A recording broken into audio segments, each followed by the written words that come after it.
안녕하십니까? 오늘은 요한계시록 제41강입니다. 오늘 말씀의 제목은 어린 양의 혼인잔치라는 제목입니다. 다룰 구절은 계시록 19장 1절부터 10절까지를 다루겠습니다. 지난 시간까지 우리는 17장, 18장을 통해서 바벨론의 멸망하는 모습, 또 그 모습이 묘사된 것들을 공부했습니다. 오늘은 그 주제가 바뀌어서 어린 양의 혼인잔치라는 그런 주제입니다. 19장 1절부터 이렇게 기록하고 있습니다. 이 일 후에 내가 들으니 하늘에 허다한 무리의 큰 음성 같은 것이 있어 이르되 할렐루야, 구원의 영광과 능력이 우리 하나님께 있도다 라고 시작합니다. 종말적 바벨론의 멸망으로 바벨론의 동맹체들은 비통하게 된 반면 하늘에는 엄청난 환희를 가져옵니다. 요한은 구원과 영광과 능력이 우리 하나님께 있도다라는 하늘의 허다한 한 무리의 큰 음성을 듣습니다. 이 무리는 아마도 계시록 7장 9절과 10절의 하늘에서 구원하심이 보좌에 앉으신 우리 하나님과 어린 양에게 있도다라고 소리치는 큰 무리와 동일한 무리일 것입니다. 그것은 또한 계시록 14장과 15장의 어린 양을 따르는 자들이 시온산에서 부르는 새 노래를 상기시켜 줍니다. 하늘의 이 무리는 계시록 6장 17절에 의하면 하나님의 진노의 큰 날에 능히 설 수 있었던 사람들로 이루어집니다. 이제 그들은 하나님의 능하신 행위를 송축하며 종말의 바벨론에게 그분의 참되고 의로운 심판을 행하시고 그의 권세를 취하시고 통치하시기 시작하신 그분에게 찬양을 돌립니다. 이것은 계시록 15장 3절과 4절에서 구원받은 자들이 유리바다 위에 서서 부른 모세와 어린 양의 노래를 상기시켜 줍니다. 자, 2절에 계속됩니다. 그의 심판은 참되고 의로운지라 음행으로 땅을 더럽게 한 큰 음녀를 심판하사 자기 종들의 피를 그 음녀의 손에 갚으셨도다 하고 두 번째로 할렐루야 하니라고 기록하고 있습니다. 이들은 두 가지 이유로서 기뻐하며 찬양합니다. 첫째는 바벨론이 그의 음행으로 땅을 더럽혔기 때문에 하나님께서는 큰 음녀 바벨론을 심판하셨기 때문입니다. 바벨론의 이러한 땅을 더럽힌 활동은 계시록 17장 1절 6절 사이에서 잘 묘사되었었죠. 큰 음녀를 심판하신 것은 땅을 망하게 하는 자 바벨론을 멸망시키신다는 계시록 11장 18절의 선언이 성취된 것입니다. 바벨론의 멸망에 대한 환호는 보복이나 복수에 대한 환호가 아니라 자기 백성을 구원하신 하나님께 대한 감사의 환호인 것입니다. 하늘의 합창단이 환호하는 두 번째 이유는 바벨론을 벌하심으로 하나님께서는 자기 종들의 피를 그녀의 손에 갚으셨기 때문입니다. 본문은 사법적 행위를 암시해 주고 있습니다. 즉 하나님께서는 자기 종들의 피를 갚음으로 바벨론을 심판하셨습니다. 이 마지막 때 배도적인 종교 세력은 하나님의 신실한 백성을 압제하여 그들의 피를 흘린 죄가 있습니다. 19장 2절 여기에 계시록 6장 9절 11절 사이에 관한 인유가 강하게 나타나고 있습니다. 다섯째 인의 장면에서 고난받는 성도들은 제단 아래에서 신원과 공의를 학수고대합니다. 6장 10절에 이렇게 기록되었었습니다.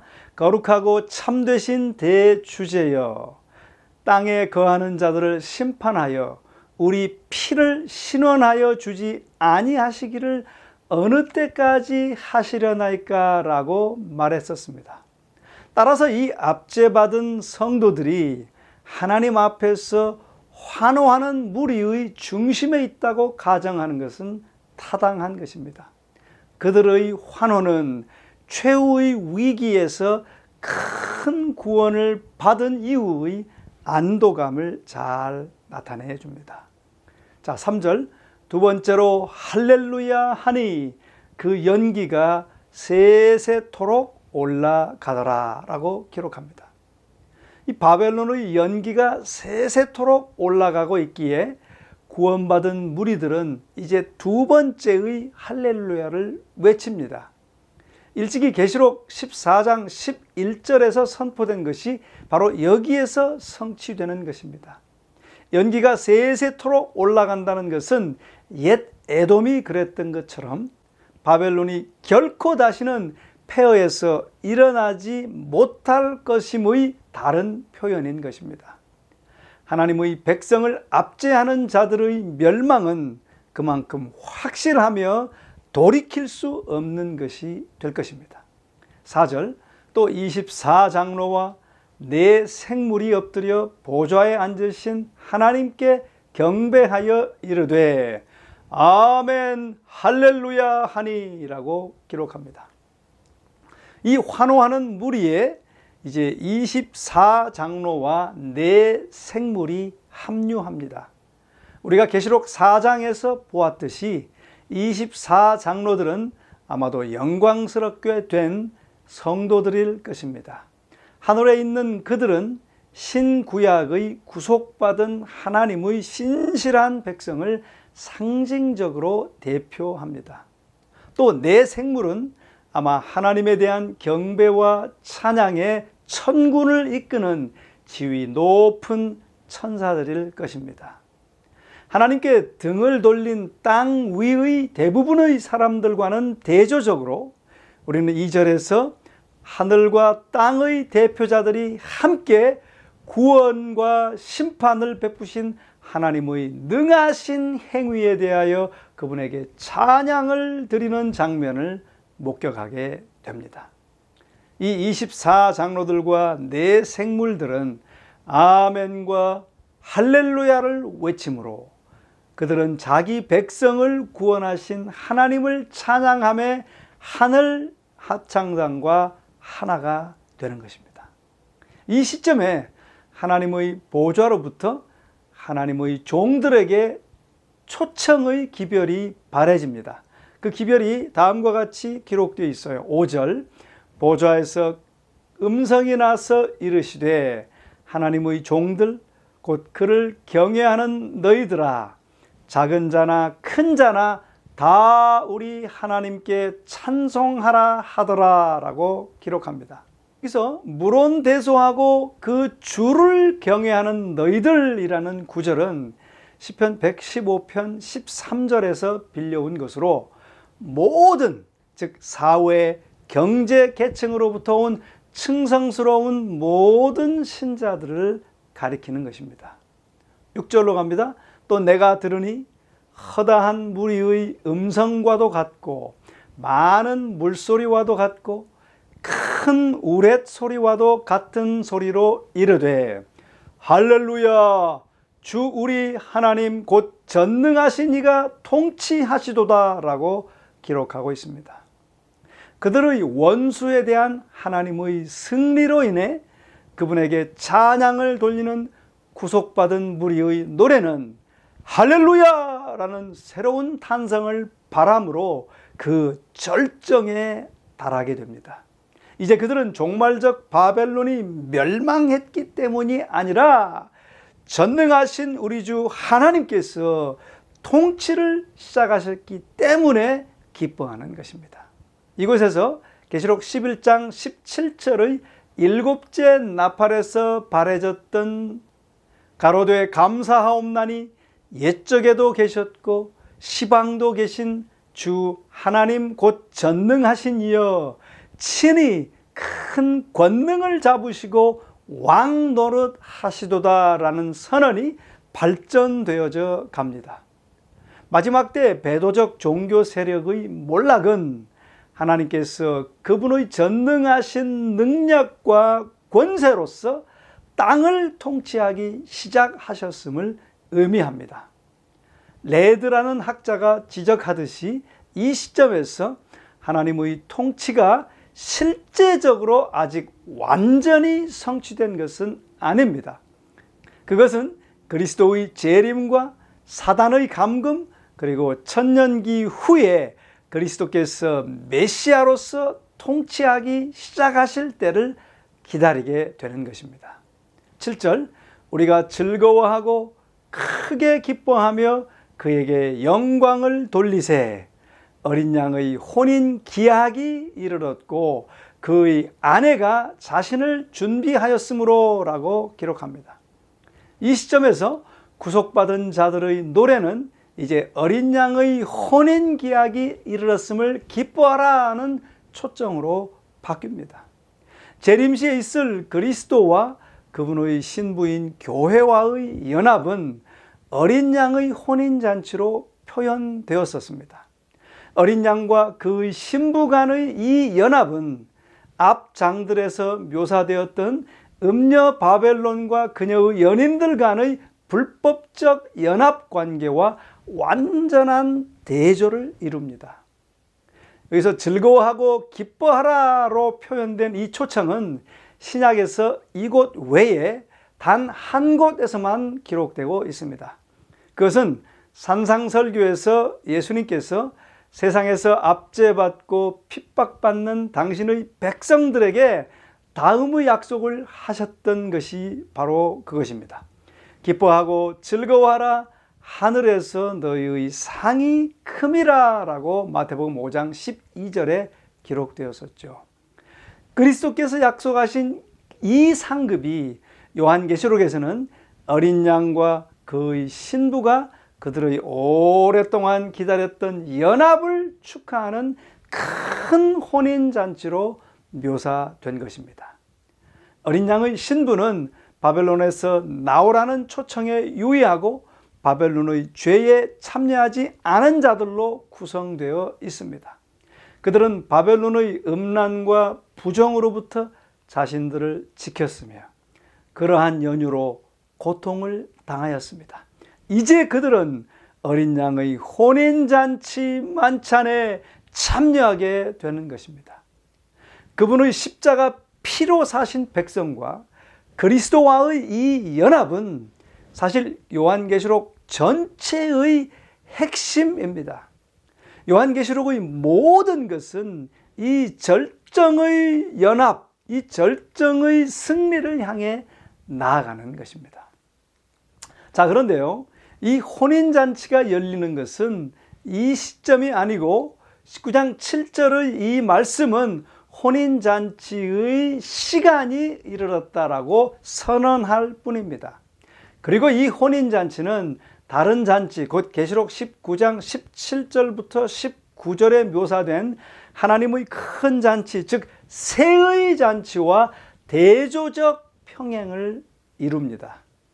그리스도와 그분의 교회 간의 연합인 혼인잔치는 계시록 21장에서 잘 전개되어지고 있습니다.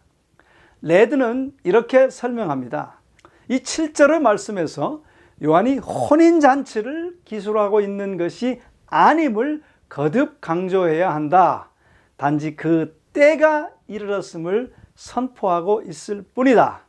실제적인 사건, 즉 혼인잔치는 어느 곳에도 기술되어 있지 않다라고 말하고 있습니다. 자, 그러면 어린 양과 신부와의 혼인잔치는 무엇을 의미합니까? 웨딩 마취를 울리고 결혼 예식을 하는 그런 것을 의미할까요?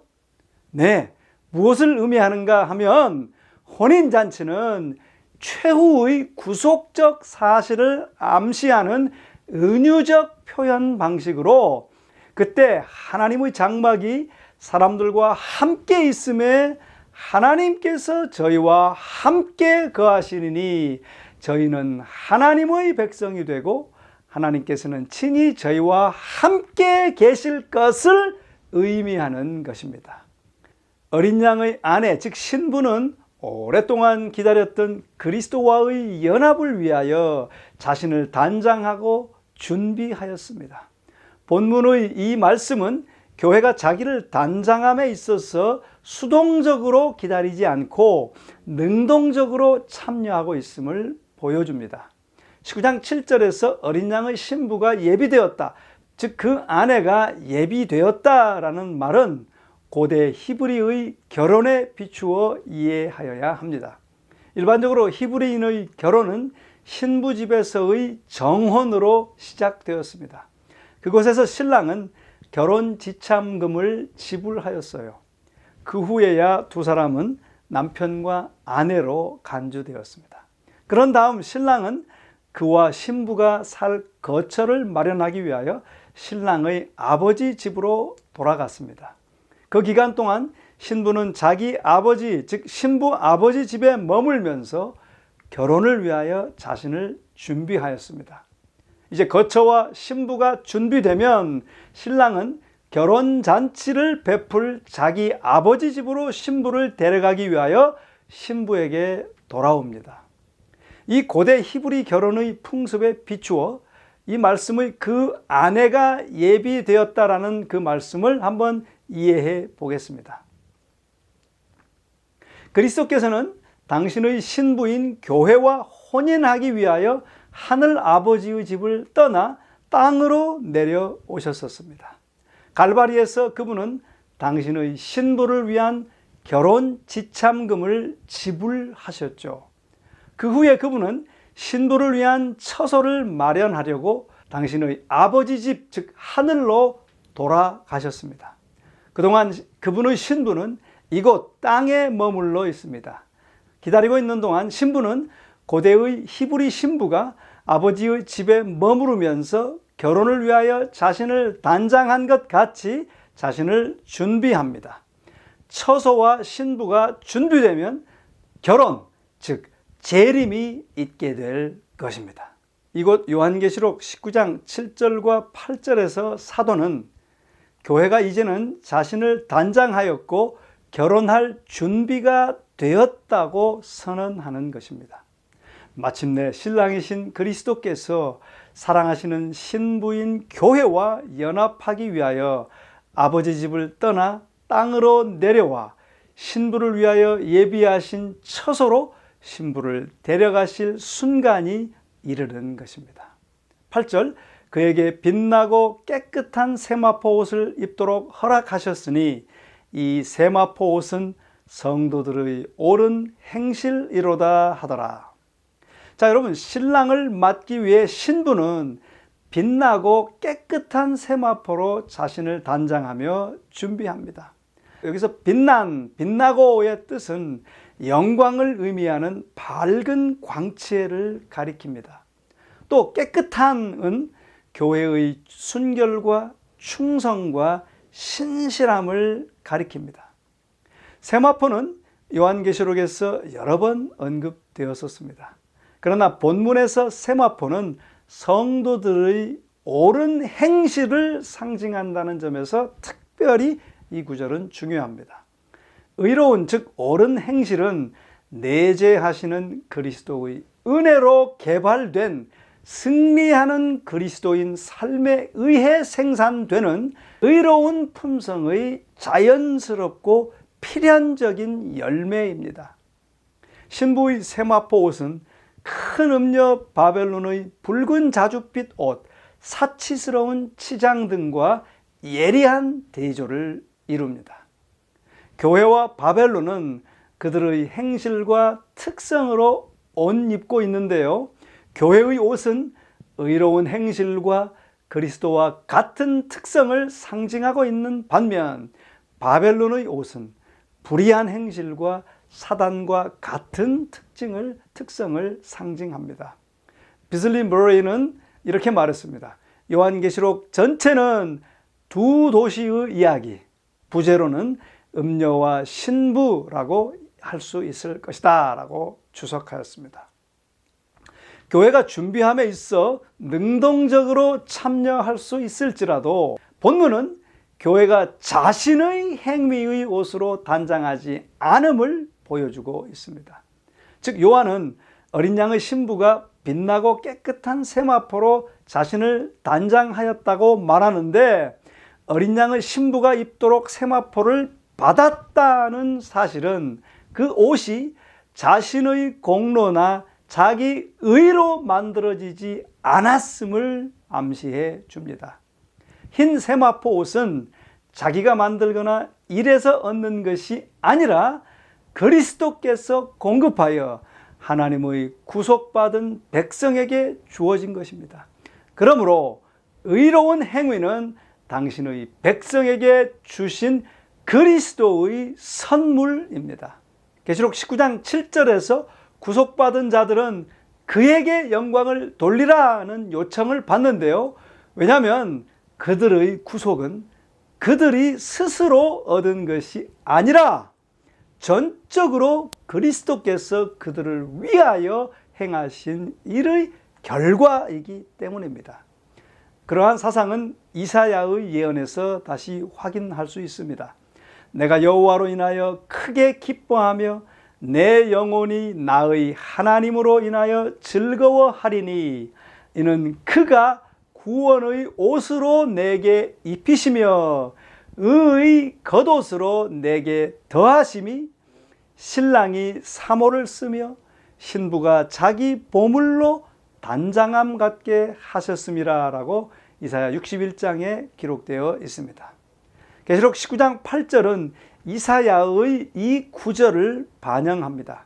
그것은 구원의 옷과 의로운 행위가 구속받은 자들에게 허락된 것은 하나님에 의해서이지 그들에 의해서 된 것이 아님을 가리켜주고 있는 것입니다. 그것은 그리스도와의 밀접한 관계에서 오는 소산물인 것입니다. 천사는 요한을 불러 다음의 말을 기록하라 라고 말합니다. 9절, 천사가 내게 말하기를 기록하라. 어린 양의 혼인잔치에 청함을 받은 자들은 복이 있도다 하고 또 내게 말하되 이것은 하나님의 참되신 말씀이라 하기로 라고 기록합니다. 어린 양의 혼인잔치에 청함을 입은 자들이 복이 있도다 라고 하는 이 복은 요한계시록의 7복, 7개 복 중에 네 번째 복입니다. 자, 여러분, 예수께서는 동서로부터 많은 사람이 이르러 아브라함과 이삭과 야곱과 함께 천국에 앉으려니와 라고 함께 앉게 될 것을 말씀하셨었습니다. 또한 이 즐거운 연회는 최후의 만찬에서 예수께서 제자들에게 하신 약속의 성취인 것입니다. 그러나 너희에게 이르노니 내가 포도나무에서 난 것을 이제부터 내 아버지의 나라에서 새 것으로 너희와 함께 마시는 날까지 마시지 아니하리라 하시니라 라고 마태복음에 기록되어 있었습니다. 바로 이 구절에서 요한은 하나님의 백성에게 이 복을 기록하라는 지시를 받았는데, 이는 비록 그들이 고난과 고통을 당할지라도 어린 양의 혼인잔치에 초청되었기 때문에 그들은 복받은 자들임을 일깨우게 하려 함이었습니다. 요한과 계시록의 독자들에게 이 축복의 확실함과 신뢰성을 보증하기 위하여 천사는 한 가지를 더 첨가합니다. 그것은 바로 이 말씀이에요. 이것은 하나님의 참되신 말씀이라 라고 기록된 부분입니다. 하나님의 백성이 어린 양의 혼인잔치에 초청되었다는 사실은 시간치 않으시는 하나님의 말씀에 의하여 이곳에서 엄숙히 확약을 받습니다. 어린 양의 혼인잔치에 초청받은 사람들은 확실히 어린 양의 신부가 되는 사람들입니다. 이러한 개념은 예수님의 비유들을 통해서도 표현되었었습니다. 비유적인 이 두 개의 표현, 즉 신부와 손님이라는 표현을 통해 요한은 재림시에 있을 하나님의 백성의 경험을 두 개의 다른 관점에서 기술해 주고 있습니다. 혹세마라고 하는 학자의 언급에 의하면 신부는 그리스도와의 결혼을 통하여 연합된 교회 전체를 나타내는 반면 손님은 아버지께서 아들을 위하여 준비하신 축제의 초청에 개인적으로 응한 교회의 각각의 신자들을 의미해 주고 있습니다. 자, 10절로 넘어갑니다.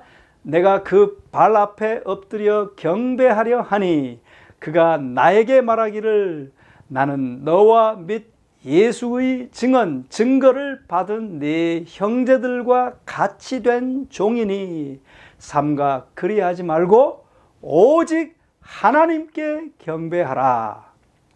예수의 증거는 예언의 영이라 하더라 라고 기록하고 있어요.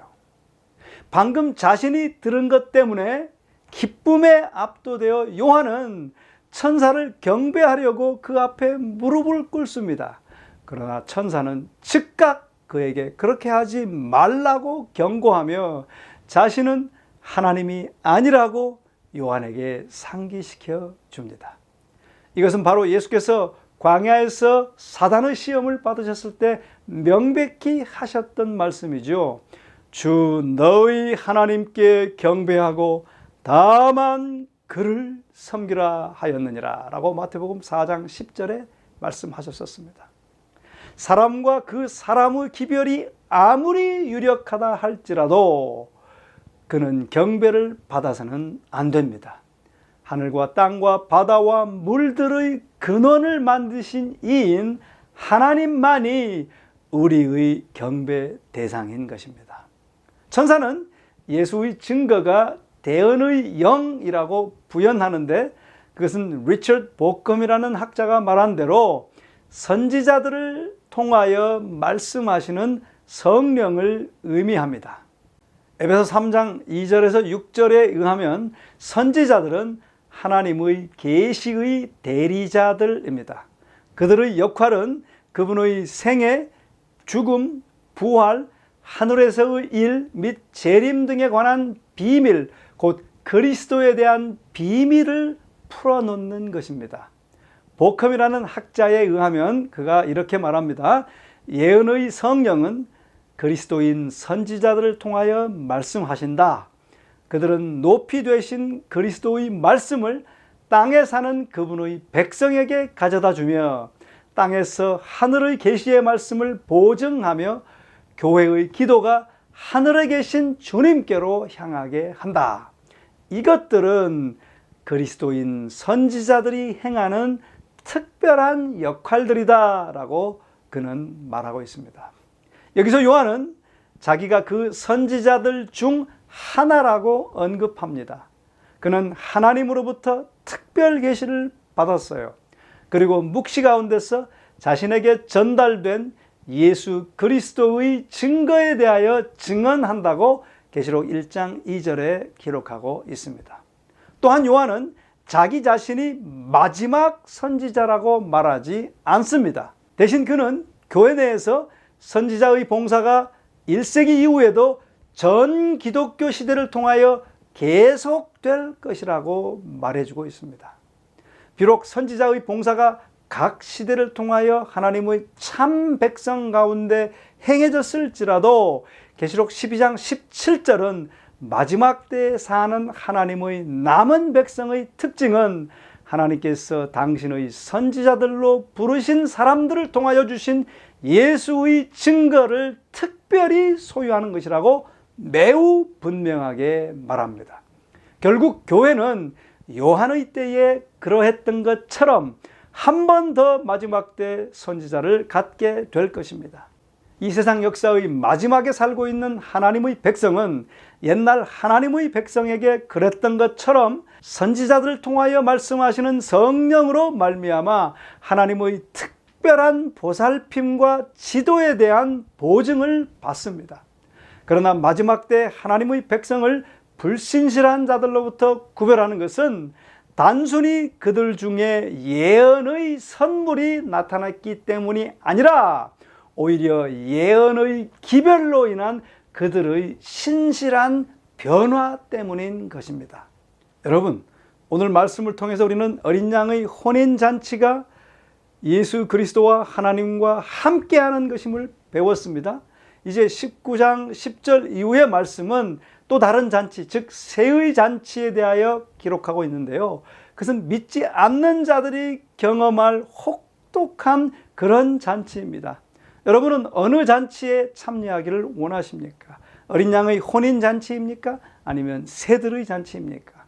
그리스도 예수님과 하나님과 함께하는 것입니까? 아니면 마귀의 세력과 사단과 함께하여 멸망하는 것입니까?